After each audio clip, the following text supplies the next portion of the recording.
Hello, hi guys, welcome to Vinayak believers classes. So students, आज मैं आपको टॉपिक करवा रही हूँ निर्णय प्रक्रिया।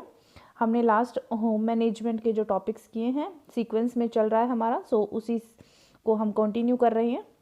निर्णय प्रक्रिया आज मैं आपको करवा रही हूँ, सो आप ध्यान से पढ़िएगा। अच्छा टॉपिक है, आपको समझ में आ जाएगा ईजीली, कोई प्रॉब्लम नहीं है।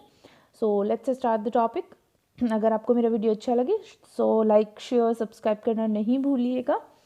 सो चलिए पढ़ते हैं विदाउट वेस्टिंग टाइम। निर्णय प्रक्रिया, बेसिकली निर्णय होता क्या है? निर्णय होता है आपके डिसीजन, ठीक है, डिसीजन मेकिंग जिसको बोला जाता है आपके निर्णय प्रक्रिया, ठीक है। उसके अलावा हम देखते हैं निर्णय होता क्या है। किसी भी कार्य को करना है हमें, सो उससे पहले हमें उस पर उसके लिए एक अच्छा विकल्प चूज़ करना होता है, हमें एक डिसीज़न लेना पड़ता है, हमें एक ऑप्शन चूज़ करना पड़ता है। हमारे सामने 4 5 6 ऑप्शंस हैं। हमें अपनी प्रॉब्लम के अकॉर्डिंग, हमें अपने काम के अकॉर्डिंग, हमें इन पांचों में से एक ऐसा ऑप्शन चूज़ करना है, ऐसा विकल्प चूज़ करना है जो कि सर्वोत्तम हो, जिससे हमारा जो कार्य है वो सक्सेसफुल हो। हमने जो निर्णय लिया है, ठीक है, जो हमने चूज़ किया है विकल्प, वो हमारे कार्य की पूर्ति करता हो, हमारे जो लक्ष्य हैं, उद्देश्य उनकी पूर्ति करता हो, हमारी समस्या का समाधान करता हो। सो वो होता है बेसिकली निर्णय प्रक्रिया, ठीक है। आगे देखते हैं निर्णय का अर्थ क्या होता है। इसमें देखिए, सभी संभावित विकल्पों में से सर्वश्रेष्ठ विकल्प का चयन करना, मीन्स कि जितने भी आपके सामने आपकी प्रॉब्लम जैसी है उसके अकॉर्डिंग आपके सामने जितने भी ऑप्शंस है उसमें से सबसे सर्वश्रेष्ठ मीन्स कि सबसे उत्तम, सबसे श्रेष्ठ ऑप्शन को चूज करना क्या कहलाता है? निर्णय का बेसिकली मीनिंग होता है, ठीक है। शाब्दिक अर्थ अगर देखिए निर्णय लेने का, तो निर्णय लेने का जो शाब्दिक अर्थ है वो आपके होता है काट देने से। काट देने का मतलब होता है कि आपके सामने जितने भी ऑप्शंस हैं 10 12 15 1 2 4, तो आपको उनमें से ऐसा ऑप्शन चूज करना है जो बाकियों की टक्कर का ना हो, मीन्स कि सबसे श्रेष्ठ, मीन्स कि जो जो कार्य वो ऑप्शन से हमारा सॉल्व हो रहा है वो दूसरे ऑप्शंस के से ना हो रहा हो। सो सबसे जो श्रेष्ठ माना जाता है वो उसको, इसीलिए उसको बोला जाता है काट देने से लगाया जाता है। शाब्दिक अर्थ निर्णय लेना मीन्स कि काट देना, किसको? बाकी के विकल्पों को। एक विकल्प चूज करना, बाकी के विकल्पों को जो काटने वाला हो, ठीक है, मतलब अच्छा, उचित, ठीक है। नेक्स्ट देखते हैं निर्णय एक चयन प्रक्रिया। निर्णय बेसिकली क्या? डिसीजन क्या है?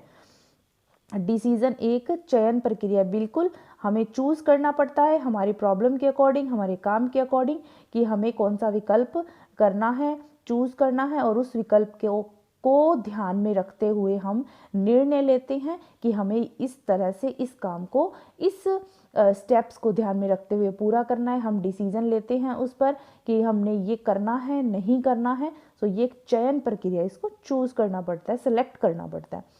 नेक्स्ट है गृह व्यवस्थापन का हृदय जो है। आपको ये जो चीज़ें हैं ये ध्यान रखनी है। कभी कभी ऊपर से क्वेश्चन आ जाता है, जैसे गृह व्यवस्थापन का हृदय क्या है? गृह व्यवस्थापन क्या होता है? होम मैनेजमेंट करना, मीन्स कि घर में जो भी प्रबंध प्रक्रिया होती है, घर में जो भी हम व्यवस्थापन करते हैं उसका हृदय बेसिकली क्या होता है? निर्णय होता है। क्योंकि हमें घर में कोई भी काम करना होता है सो हम उस पर क्या करते हैं? सबसे पहले डिसीजन लेते हैं। तो घर को अगर प्रबंध करना है, घर को व्यवस्थित करना है, घर को का जो भी व्यवस्थापन है, मैनेजमेंट है, उसमें सबसे पहले काम क्या आता है? डिसीजन। जैसे कि एक सिंपल सा एग्जांपल है कि हम अपने घरों में क्या करते हैं, मान लीजिए हमें दोपहर की सब्ज़ी बनानी है, सो हम उसके लिए पहले ही डिसाइड कर लेते हैं कि हमें चलो आज दोपहर को आलू की सब्ज़ी बनानी है, आज हमें मार्केट जाना है तो आज मैं ये ड्रेस पहन कर जा रही हूँ, अगर आज मुझे रात को जाना है तो मुझे किसी काम के लिए बाहर जाना है तो मैं ये ट्रेन पकड़ूंगी, इतने बजे की पकड़ूंगी। सो ये सब क्या होते हैं? डिसीजंस लेना होता है। गृह व्यवस्थापन में भी इसी तरह से होता है। घर के अंदर आपको जो भी काम करना है उससे रिलेटेड आपको डिसीजन लेने पड़ते हैं, इतने बजे करूंगी, इस तरीके से करूंगी। सो ये सब चीज़ें जिसमें समय का ध्यान भी रखा जाता है आपके, ठीक है, और आपकी शक्ति का ध्यान भी रखा जाता है, धन का ध्यान भी रखा जाता है, इनकी बचत से, ताकि इनकी बचत हो, इसीलिए निर्णय लिए जाते हैं। गृह प्रबंध का प्राथमिक एवं महत्वपूर्ण कार्य क्या होता है? आपको गृह प्रबंध करना है तो उसके लिए सबसे प्रायोरिटी हमारे लिए क्या है, प्राथमिक जो है वो कार्य क्या है और इम्पोर्टेंट काम क्या है, निर्णय प्रक्रिया। क्योंकि कोई भी कार्य आपका सफल नहीं होगा जब तक कि आप सर्वोत्तम विकल्प का चयन नहीं करेंगे उस काम को करने के लिए, और जब तक कि आप निर्णय नहीं लेंगे कि हमें इस काम को इस तरीके से करना है, ठीक है, या नहीं करना है, जो भी है। क्योंकि निर्णय क्या होता है, धनात्मक भी हो सकता है, ऋणात्मक भी हो सकता है, मीन्स कि पॉजिटिव भी हो सकता है, नेगेटिव भी हो सकता है। कुछ काम हमें पॉजिटिव के लिए करने पड़ते हैं, हाँ के लिए करने पड़ते हैं, और कुछ काम हमें ना के लिए करने पड़ते हैं, ठीक है। चलिए नेक्स्ट देखते हैं विशेषताएं।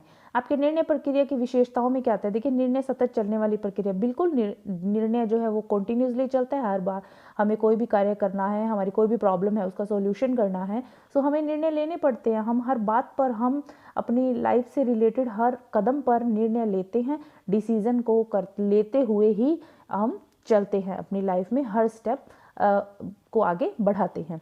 सो निर्णय क्या है, लगातार चलने वाली प्रक्रिया है। निर्णय मानसिक व बौद्धिक प्रक्रिया, बिल्कुल निर्णय जो है वो सोच समझकर लिया जाने वाला एक कार्य होता है, सोच समझकर किया जाने वाला एक कार्य होता है। क्योंकि निर्णय कोई भी अनजान व्यक्ति, अनजान का मतलब ये नहीं कि अजनबी, अनजान से मतलब ये है कि ऐसा व्यक्ति जिसको नॉलेज नहीं है, मान लीजिए किसी को कोई मार्केट से इलेक्ट्रॉनिक आइटम खरीदनी है, उस इलेक्ट्रॉनिक आइटम से रिलेटेड अगर उस बंदे को जानकारी होगी तो वो इजीली खरीद पाएगा, कौन सा अच्छा है, कौन सा बुरा है, किसका कितना प्राइस है, किसका कितना प्राइस नहीं है, किस पर कितना डिस्काउंट मिल रहा है, किस पर कितना डिस्काउंट नहीं मिल रहा है।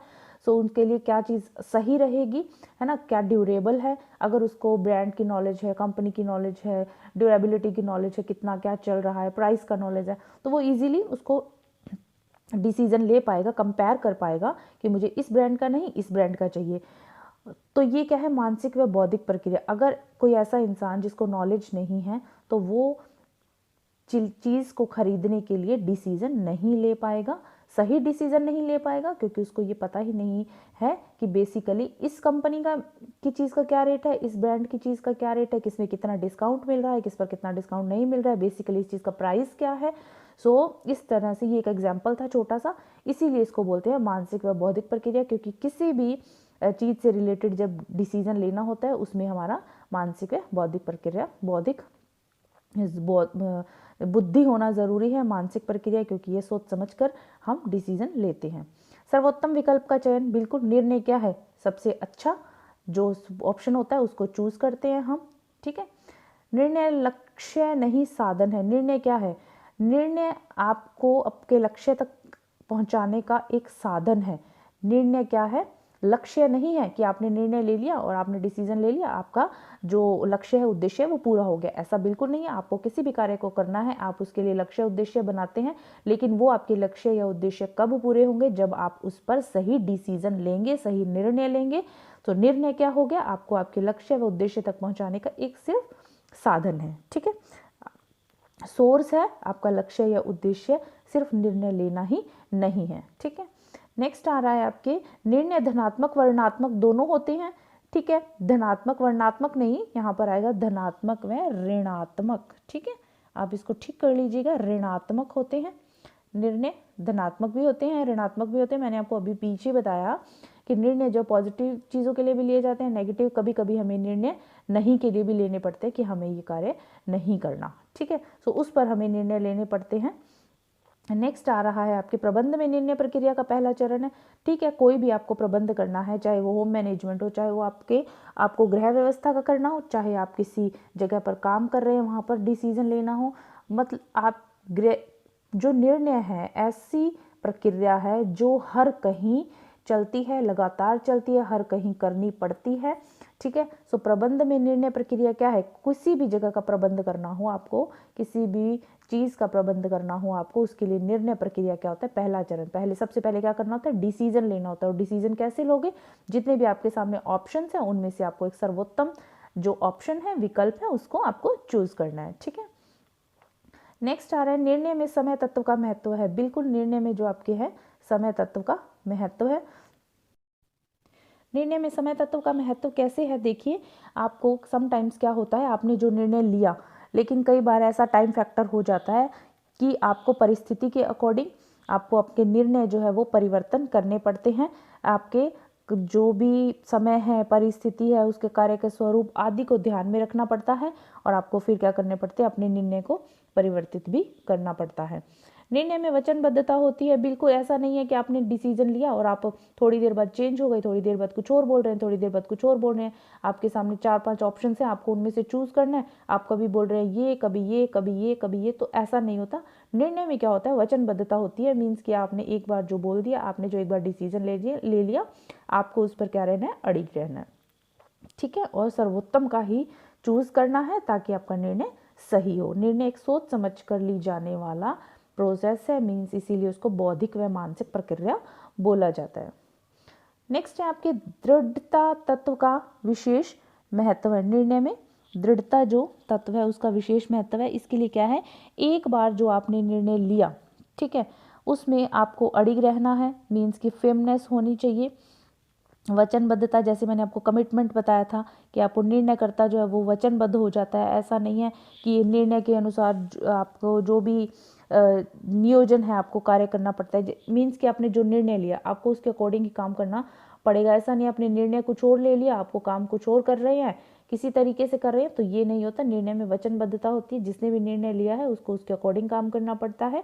दृढ़ता तत्व में भी यही होता है। क्या होता है कि आपको निर्णय पर अपने अड़िग रहना पड़ता है। ऐसा नहीं है कि आप बार बार अपने निर्णय को चेंज करें। सो दोनों बातें ज़्यादातर सेम है। ठीक है, निर्णय क्या होता है, निर्णय होता है निर्णय लेने की प्रक्रिया। ये आप टर्म्स ध्यान रखिएगा, पूछ लिया जाता है। निर्णयन का बेसिकली मीन क्या होता है, निर्णय लेने की जो प्रक्रिया होती है, मीन्स की जो प्रोसेस होता है उसको बोलते हैं निर्णयन। ठीक है, और आपके इसके अलावा जो निर्णय होता है वो क्या होता है, इस प्रक्रिया का अंतिम चरण। मीन्स की निर्णयन, निर्णय ले रही हैं, निर्णय प्रक्रिया चल रही है, और निर्णय क्या होता है, निर्णय ले चुके हैं। मीन्स की उसका लास्ट जो अंतिम प्रक्रिया जो है वो क्या है, निर्णय, डिसीजन। ओके, निर्णय प्रक्रिया के मुख्य चरण में देखिए क्या आता है। मुख्य चरण आपके स्टेप्स हैं।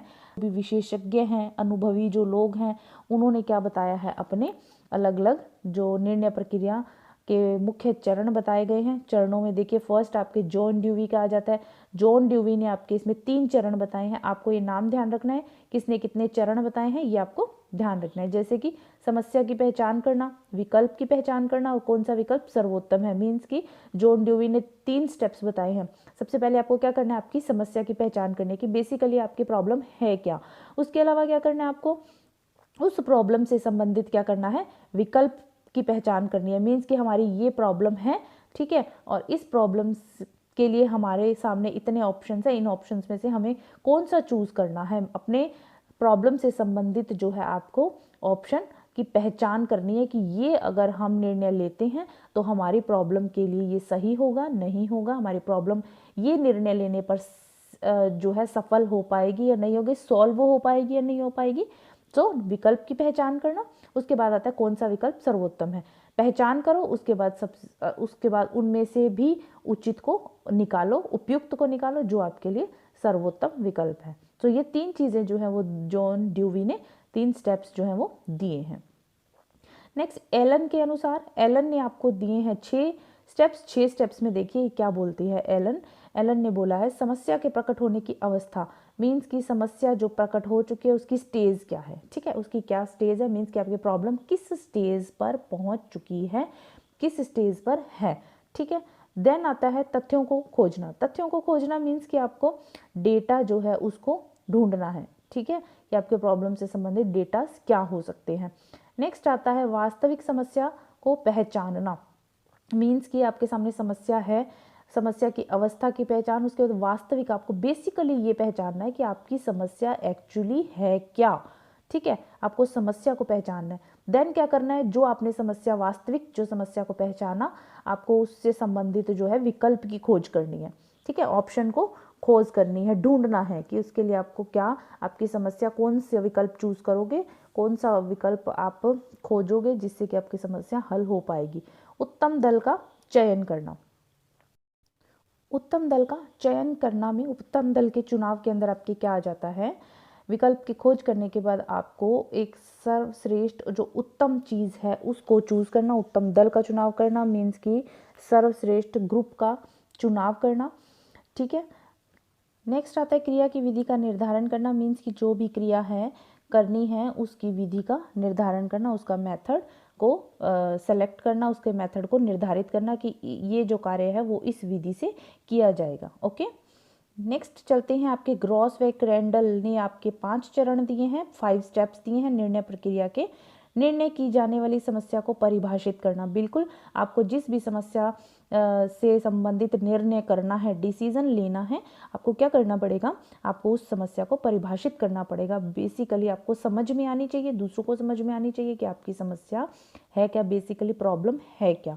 सो उसको परिभाषित करना, क्योंकि कोई भी समस्या है अगर उसको आप अच्छी तरह से हमें पता नहीं होगा तो हम उसका समाधान नहीं कर पाएंगे, उस पर से संबंधित सही डिसीजन नहीं ले पाएंगे।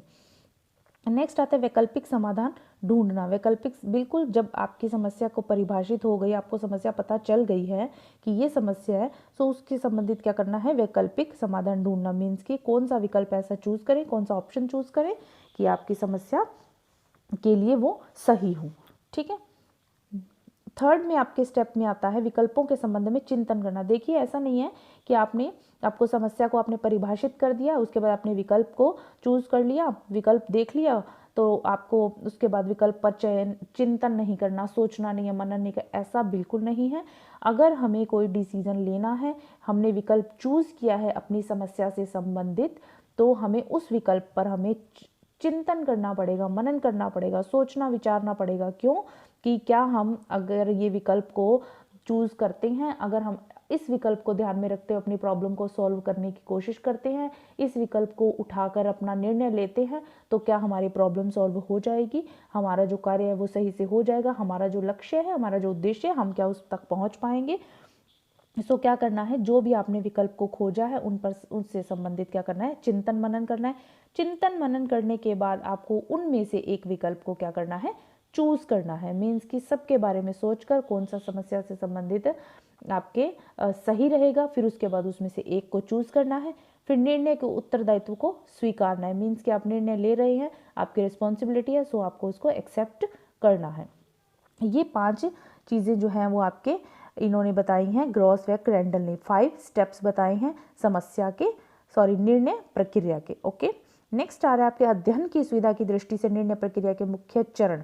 देखिए वो तो उन्होंने, जो विशेषज्ञ थे उन्होंने अपनी अपनी राय दी थी कि इस तरह से स्टेप्स को फॉलो करते हुए डिसीजन मेकिंग करना चाहिए।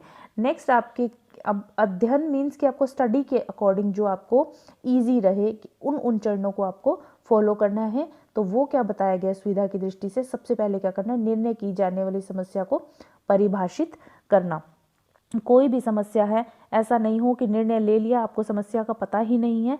मीन्स कि जैसे कोई, एक एग्जांपल दे देती हूँ, कोई रोगी है, अगर उसको अपनी समस्या के बारे में पता ही नहीं है, वो जाएगा डॉक्टर के पास, डॉक्टर को पूरी बात नहीं बताएगा, उसको अपनी प्रॉब्लम समझ में ही नहीं आ रही है, तो डॉक्टर जो है वो उसको किस चीज़ की मेडिसिन देगा, डॉक्टर सही मेडिसिन नहीं दे पाएगा। क्योंकि जब तक व्यक्ति को खुद को अपनी प्रॉब्लम के बारे में पता ही नहीं है, जब तक वो अपनी समस्या को एक्सप्लेन नहीं कर पाएगा, परिभाषित नहीं कर पाएगा, तो डिफाइन नहीं कर पाएगा, तो क्या होगा, प्रॉब्लम का सॉल्यूशन नहीं होगा, निर्णय सही नहीं लिया जाएगा। तो समस्या को परिभाषित करना इंपॉर्टेंट है। ठीक है, नेक्स्ट आपको स्टेप क्या करना है, समस्या का विश्लेषण करना। समस्या का विश्लेषण करना मीन्स कि समस्या का परिभाषित करने के बाद जो भी समस्या, उसको एनालाइज करना कि आपने जो समस्या समझी है वो क्या सही है, क्या वही समस्या है आपकी, जैसे कि कौन निर्णय करेगा। विश्लेषण क्या करना है आपको, समस्या तो आपको परिभाषित कर दी, बट उस समस्या से संबंधित जो है कौन निर्णय करेगा, कितने व्यक्ति होंगे, ठीक है, और निर्णय की सूचना जो है वो क्या होगी, सूचनाएं इकट्ठी करना, इन्फॉर्मेशन इकट्ठा करना, किन किन को दी जानी है ना, इसमें क्या भविष्य पर क्या इफेक्ट होगा, भविष्य में अगर ये निर्णय होता है तो निर्णय का प्रभाव क्षेत्र के स्कोप ऑफ जो इट्स इम्पैक्ट जो है वो क्या है, गुणात्मक विचारों की संख्या क्या है। विश्लेषण करना मीन्स कि आपकी जो भी समस्या है उसको एनालाइज करना कि इस समस्या से संबंधित निर्णय कौन करेगा, कौन कौन लोग इन्वॉल्व होंगे, इन्फॉर्मेशन कौन देगा, क्या इन्फॉर्मेशन कलेक्ट करनी है। सो ये सब चीज़ें एनालिसिस में आती हैं। फिर क्या करना है, एनालाइज करने के बाद वैकल्पिक समाधान ढूंढना मीन्स कि ऑप्शन चूज करना, वही से बात है। विकल्पों के संबंध में चिंतन करना, विकल्प चूज करने के बाद, ऑप्शन चूज करने के बाद क्या करना है, उससे संबंधित जो है वो चिंतन मनन करना, सोचना विचारना। ठीक है, उसके बाद सर्वश्रेष्ठ विकल्प का चयन करना। जो भी आपने 2, 4, 6 जो भी विकल्प उसमें से निकाले हैं उनमें से फिर आपको मतलब कि उस पर चिंतन करना, मनन करना, फिर इनमें से क्या करना, एक को जो अच्छा है उसको चूज करना, चयन करना। देन आता है निर्णय को प्रभावी ढंग से क्रियान्वित करना। ऐसा नहीं है कि समस्या परिभाषित भी कर ली है आपने, विकल्प पर सोच विचार भी कर लिया, विकल्प को चूज भी कर लिया, लेकिन आप निर्णय को प्रभावी ढंग से क्रियान्वित नहीं करेंगे तो आपका वो प्रॉब्लम सॉल्व नहीं होगा। जो भी आपको समस्या से संबंधित निर्णय करना है वो आपका सही नहीं होगा। सो इसलिए क्या करना है, प्रभावी ढंग से आपने जो निर्णय लिया है उसको इफेक्टिवली क्या करना है, क्रियान्वित करना है। मीन्स कि आपने जो सोचा है वो उस तरीके से ही चले। नेक्स्ट आ रहा है आपके निर्णय के परिणामों को स्वीकार करना। जो भी निर्णय करने, जो भी परिणाम मिलते हैं आपको, जो भी इसका रिजल्ट होता है उसको एक्सेप्ट करना। निर्णय का अनुसरण करना, निर्णय का अनुसरण करना का मतलब है फॉलो अप, आप इसको फॉलो अप बोल सकते हैं। देखिए निर्णय कर लिया आपने और उसके बाद आपको ये पता ही नहीं कि आपका निर्णय जो सही है गलत, आपकी समस्या सॉल्व हुई नहीं हुई, हो रही है नहीं हो रही, आप ध्यान ही नहीं दे रही है। निर्णय लेना ही सिर्फ इम्पोर्टेंट नहीं है, उसका फॉलोअप भी करना आपको पता होना चाहिए कि जो आपने निर्णय लिया है वहाँ उसके कहाँ कमी रह गई है, कहाँ कमी नहीं रह गई। आपने जो लक्ष्य उद्देश्य बनाए थे या जिस लक्ष्य को आपको प्राप्त करना था या जो आपकी प्रॉब्लम थी वो पूरी तरह से सॉल्व ये निर्णय लेने से हो पा रही है नहीं हो पा रही। फॉलोअप नहीं करेंगे तो आपको पता नहीं लगेगा उसकी निर्णय सही था या गलत था। सो निर्णय को अनुसरण करना जिससे कि ये पता लगे कि हमने जो ये डिसीजन लिया है ये हमारे लिए सही है या नहीं है, या नेक्स्ट आगे इसमें कोई चेंजेस लाने की ज़रूरत है। ठीक है, नेक्स्ट आपके इसके अंदर आता है निर्णयों के प्रकार।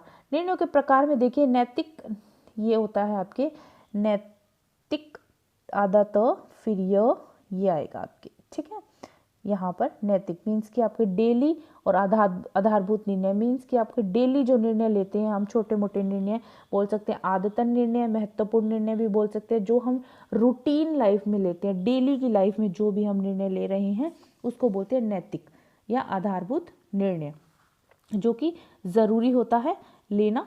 ठीक है, तो नेक्स्ट हम इसके अंदर देखते हैं नैतिक में आपके आदतन भी बोल सकते हैं। ये वो निर्णय होते हैं बेसिकली जिसको आपको दोहराए जाते हैं, डेली की लाइफ में आप इसको दोहराते हैं। इस निर्णय को लेने के लिए क्या करना पड़ता, ज़्यादा सोचना नहीं पड़ता, ज़्यादा सोच विचार की ज़रूरत नहीं होती। क्यों? क्योंकि ये जो निर्णय होते हैं ये साथ साथ में ही क्या होता रहता है, चलता रहता है। मीन्स कि साथ साथ में ही क्रियान्वित होता रहता है। जैसे कि क्या है, मीन्स कि आज आपको कॉलेज जाना है, आपको स्कूल जाना है, आपको स्कूल जाना है तो आपको क्या करना पड़ेगा, यूनिफॉर्म पहननी है। ऑब्वियस है यूनिफॉर्म पहनी है, इसके लिए आपको सोचने की ज़रूरत ही नहीं है कि आपको सुबह उठकर स्कूल जाना है तो स्कूल जाने के लिए आपको क्या पहनना है, यूनिफॉर्म पहननी है। आदतन निर्णय है, कोई दिक्कत नहीं है। बाहर जाना है, महाविद्यालय जाना है, कौन सी साड़ी पहननी है, उठाओ कुछ भी पहन लो। ठीक है, सब्जी जो है वो आलू की बनानी है, इस चीज़ की बनानी है, ये करना है। तो ये आपके रूटीन के जो होते हैं ये वो निर्णय होते हैं आदतन निर्णय। ठीक है, इसीलिए इनको क्या बोला जाता है, आदतन निर्णय। सेकंड आप क्या आता है व्यक्तिगत व सामूहिक निर्णय। आपको नाम से समझ में आ रहा होगा, व्यक्तिगत निर्णय जो एक अकेले लिए जाते हैं, जो पर्सनली किसी के द्वारा लिए जाते हैं। ठीक है, और जो सामूहिक निर्णय होते हैं वो क्या होते हैं, किसी समूह द्वारा लिए जाते हैं। मीन्स उस ग्रुप के अंदर 2, 4, 5, 6, 7, 8, 10 लोग भी हो सकते हैं। तो वो होता है सामूहिक निर्णय। मीन्स कि जिसके अंदर सबकी राय होती है, सबके ओपिनियंस होते हैं, तो जो मिलाकर लिया जाता है निर्णय। और एकाकी निर्णय जो होता है वो आपके व्यक्तिगत होते हैं, जो पर्सनली, जो खुद से ही हम ले लेते हैं कि हमें ये करना है वो करना है, ये हमारी प्रॉब्लम का सॉल्यूशन ऐसे करना है वैसे करना है। तो ये एकाकी निर्णय व्यक्तिगत होते हैं, सामूहिक निर्णय संगठनात्मक निर्णय होते हैं जो समूह द्वारा लिए जाते हैं। ठीक है, आपातकालीन निर्णय। आपातकालीन निर्णय में आपके आपातकालीन निर्णय की बात चल रही थी हम। देखिए आपातकालीन निर्णय था आपके थर्ड नंबर का। आपातकालीन निर्णय वो होते हैं जो सडनली लिए जाते हैं, जिसके लिए पहले कोई सोच विचार नहीं किया हुआ होता। मीन्स कि जो हमें सडनली कोई ना कोई सोचना पड़ जाता है, सडनली हमें ऑप्शन चूज करना पड़ता है कि नहीं ऐसा नहीं, ऐसा होना चाहिए, हमें ये नहीं वो करना है। जैसे कि आपके कोई भी ऐसा निर्णय है जिसकी हमने कल्पना भी नहीं की होती। मीन्स कि आपके किसी का कोई मिस हैपनिंग हो जाए, सड़क दुर्घटना में गंभीर रूप से कोई घायल हो जाए, अचानक किसी को हार्ट अटैक आ जाए, कहीं भी आग लग जाए, कुछ भी ऐसा है तो वहाँ पर आपातकालीन निर्णय में काफ़ी सोच समझ कर लिया जाना चाहिए।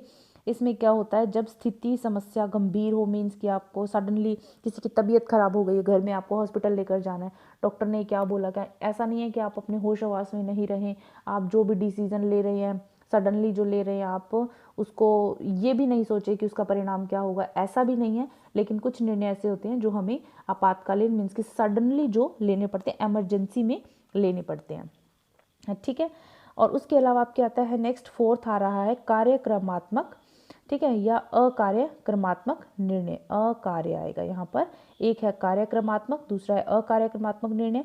ये निर्णय देखते हैं कौन से होते हैं। ये देखिए, कार्यक्रमात्मक जो निर्णय होते हैं वो होते हैं आपके निश्चित एवं सुव्यवस्थित प्रणाली, इसके अंदर क्या की जाती है, निर्धारित की जाती है। तो निश्चित होती है, और एक इसके अंदर जो है अच्छी से अच्छी जो है वो प्रणाली यूज़ की जाती है। सुव्यवस्थित मीन्स कि हर चीज़ जो है वो व्यवस्थित होती है, इसी तरह से इसको निर्धारित किया जाता है, ठीक है। और आपकी इसकी प्रकृति जो होती है, जो आपके कार्यक्रमात्मक की प्रकृति होती है, कार्यक्रमात्मक निर्णय जो होते हैं उनकी प्रकृति जो होती है वो कहते हैं पुनरावृत्ति होती है, मीन्स की दोहराई जा सकती है, उसमें संशोधन भी कर सकते हैं, मीन्स की कुछ चेंजेस करना है तो चेंज करा जा सकता है, मीन्स के अंदर चेंजेस की पॉसिबिलिटीज़ जो होती हैं वो ज़्यादा होती हैं। जैसे कि आपको सिंपल एग्जाम्पल दे रही हूँ, कोई भी आपको त्यौहार मनाना है, फेस्टिवल मनाना है, कोई फंक्शन करना है, उसको कैसे मनाना है, ये एक वो है कार्यक्रमात्मक के अंदर आ जाता है कि उसको किस तरीके से आपको मनाया जाना है, ठीक है। तो मतलब आपको अगर उसमें कुछ चेंजेस करने हैं कि अब हमने लास्ट ईयर ऐसा मनाया था तो इस साल हम इस तरीके से मनाएंगे, सो आप उसको चेंज कर सकते हैं, ठीक है। और अकार्यक्रमात्मक में देखिए क्या होता है, अकार्यक्रमात्मक में होता है ये अनिश्चित, ठीक है, अनूठे, अद्भुत, बेजोड़, अनोखी प्रकृति के निर्णय होते हैं, मीन्स कि अनिश्चित होते हैं। अनिश्चित आपको पता है जो निश्चित नहीं है। अनूठे, अद्भुत होते हैं, बेजोड़, इन सब का मतलब आपको पता होगा, अनोखे, ठीक है। निर्णय होते हैं विशेष परिस्थिति में उत्पन्न होते हैं, मीन्स कि कोई एक ऐसी खास परिस्थिति सामने आ जाती है, उस वक्त जो निर्णय लेने होते हैं वो उस वक्त उत्पन्न होते हैं। जैसे कि सडनली किसी को लॉटरी लग गई है 10 लाख रुपए की, सो वो क्या होगा, उसको लॉटरी लगने पर उस पैसे को किस तरह से खर्च किया जाए, तो ये विशेष परिस्थिति में उत्पन्न जो आपके सामने समस्या है, तो उस समस्या के समाधान के लिए या उस चीज़ के समाधान पर जो आपको निर्णय लेना है, मीन्स कि 10 लाख की लॉटरी निकल गई, अब ये सोचना है कि उस 10 लाख की लॉटरी में से, उस 10 लाख रुपए में से आपको क्या क्या कैसे कैसे खरीदना है, क्या चीज़ खरीदनी है, उसको यूज़ कैसे करना है। मीन्स कि ऐसा नहीं है कि आप बिना सोचे समझे उसको वेस्ट कर दें और हाथ में आ गए तो, और लेकिन उसको सूझबूझ समझ के साथ उसके लिए निर्णय लेना, ये होती है विशेष परिस्थिति में, मीन्स कि अकार्यक्रमात्मक निर्णय। नेक्स्ट आ रहा है निपुण तथा व्यू रचना।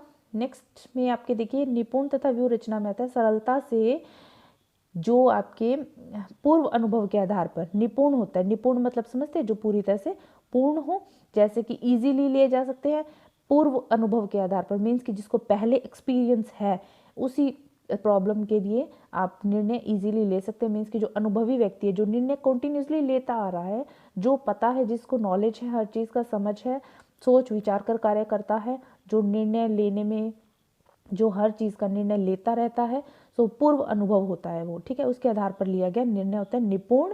और व्यू रचना जो होती है आपके इसके अंदर, जो निर्णय अपने प्रतियोगी को मात देने के लिए, व्यू रचना क्या होती है, बेसिकली इंग्लिश में क्या बोला जाता है, इसको स्ट्रैटेजी बोला जाता है। स्ट्रैटेजी होती है व्यू रचना। इसमें जो निर्णय अपने प्रतियोगी को मात देने के लिए गुप्त रूप से लिए जाते हैं, या वह बाह्य व आंतरिक दोनों हो सकते हैं। देखिए इसमें यहाँ पर अगर बात की जाए स्ट्रेटजी की, तो कंपटीशन की बात अपन कर लेते हैं सिंपल वे में।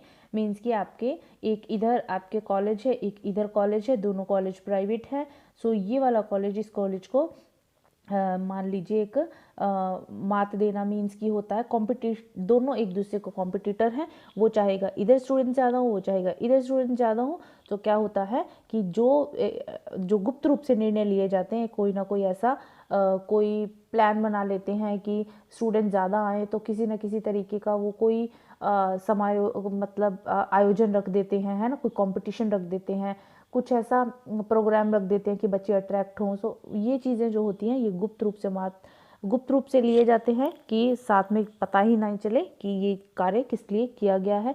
सो ये जो चीज़ है व्यू रचना वाला जो निर्णय है वो बेसिकली जो होते हैं कॉम्पिटिटर्स के बीच में ये ज़्यादा होता है। डिसीजन बाह्य हो सकता है, आंतरिक हो सकता है, दोनों तरह का हो सकता है। ठीक है, नेक्स्ट चलते हैं, निर्णय प्रक्रिया को प्रभावित कौन से तत्व करते हैं। निर्णय प्रक्रिया को प्रभावित करने वाले तत्वों में आ जाता है निर्णय प्रक्रिया की निर्णय जो है उसकी स्थायी प्रकृति। निर्णय की स्थायी प्रकृति में क्या होता है, जो भी स्थायी प्रकृति का होना होता है जब समस्या का समाधान सर्वोत्तम विकल्पों के बारे में चिंतन मनन किया जाता है। सो ये क्या करते हैं, निर्णय प्रक्रिया अंतिम दौर तक नहीं पहुंच पाती तब तक जितनी बार चाहे परिवर्तन किया जा सकता है, परंतु जब निर्णय को अंतिम रूप देकर क्रियान्वयन प्रारंभ किया जाता है तो इसमें परिवर्तन करना आसान नहीं होता। मीन्स की स्थायी प्रकृति कैसी होती है, आपने निर्णय लिया, ठीक है, लेकिन आपने निर्णय जब तक आपने इसको पूरी तरह से फिक्स नहीं कर लिया सो तब तक आप उसमें चेंज कर सकते हैं, लेकिन आपने फाइनल डिसीजन जब आपने ले लिया सो तब आप ऐसे बार बार उसके अंदर चेंजेस नहीं कर सकते। सो प्रकृति क्या होती है, निर्णय की स्थायी। मीन्स की यूँ नहीं कि आपने थोड़ी देर बाद चेंज कर दिया, थोड़ी देर बाद चेंज कर दिया, है ना, सो वो होता है। उसके अलावा निर्णयों का पारस्परिक संबंध होता है, बिल्कुल होता है। निर्णय का संबंध आपकी समस्या से होगा, आपके विकल्प से होगा। सो निर्णयों का पारस्परिक संबंध होता है। समय का प्रभाव पड़ता है। ज्ञान की ज़रूरत है, अगर सही ज्ञान नहीं है तो आपके क्या होगा, इसके अंदर निर्णय सही नहीं हो पाएगा। सो ये जो एक चीज़ है प्रभावित करती है निर्णय प्रक्रिया को। व्यक्तिगत मान्यताएं, ठीक है, व्यक्तिगत मान्यताओं में आपके इसके अंदर आ जाता है प्रवृत्तियां, पूर्वाग्रह व मूल्य। मीन्स की जो पर्सनली जो मान्यताएं होती हैं, मीन्स की जो लोगों की प्रवृत्ति होती है, पूर्वाग्रह मूल्य मीन्स कि उनके लिए जिस चीज़ की वैल्यू है वो उससे हटना ही नहीं चाहते हैं या हटना चाहते हैं तो वो उस चीज़ को ध्यान में रखते हुए निर्णय लेते हैं कि उनको क्या करना है। व्यक्तिगत मान्यता यानी जिस चीज़ को वो मानते हैं, जो चीज़ उनके लिए एक्सेप्टेबल है वो उसको ही ध्यान में रखते हुए निर्णय लेंगे। सो ये चीज़ जो है वो कहीं ना कहीं निर्णय लेने को प्रभावित करती है, निर्णय प्रक्रिया को प्रभावित करती है। पारिवारिक साधन ध्यान में रखना है, निर्णय लेने के लिए पारिवारिक साधनों की आवश्यकता होती है। पारिवारिक साधनों का मतलब है आपके मेंबर्स से लिया जा सकता है, धन, शक्ति, समय, सबसे लिया जा सकता है। ठीक है, पारिवारिक विशेषताएं, जो भी परिवार की विशेषता है आपको ऐसा जो लेना है निर्णय प्रक्रिया में ये ध्यान रखना है। परिवार की विशेषताओं का मतलब है, विशेषताओं में क्या आ जाता है आपके, देखिए इसमें कुछ ऐसी चीज़ें होती है जैसे परिवार का आकार हो गया, पारिवारिक जीवन चक्र जैसे फैमिली लाइफ साइकिल है, एजुकेशन है ना, व्यवसाय जो भी है, ये जो चीज़ें होती है निश्चित रूप से आपकी परिस्थितियाँ इसमें एक जैसी नहीं रहती है। सो इसमें चेंजेस होते रहते हैं, भिन्नता देखने को मिलती है। ठीक है, सो ये जो विशेषताएं होती है ये भी प्रभावित करती है। परिवार के सदस्यों की महत्वाकांक्षा आ रहा है नेक्स्ट। महत्वाकांक्षा में देखिए सिंपल सी बात है कि जो भी परिवार के सदस्य सभी की रुचियां भिन्न होती है, सभी की इच्छाएं अलग अलग होती हैं। सो ये जो चीज़ें हैं ये भी किसी भी तरह के निर्णय लेने पर, जैसे मान लीजिए घर में कोई प्रोग्राम रखना है तो किसी को कुछ पसंद, किसी को कुछ पसंद, किसी की राय कुछ, किसी की राय कुछ। सो ये चीज़ जो है निर्णय लेने को प्रभावित करती है। परिवार के सदस्यों की भूमिका का मतलब है कि घर में रहते हुए एक ही सदस्य को कई तरीके के रोल निभाने पड़ते हैं। जैसे कि एक मदर है तो वो वाइफ का भी रोल निभाती है, माँ का भी निभाती है, आप आगे ननद का, भाभी का, सबका रोल निभाती है।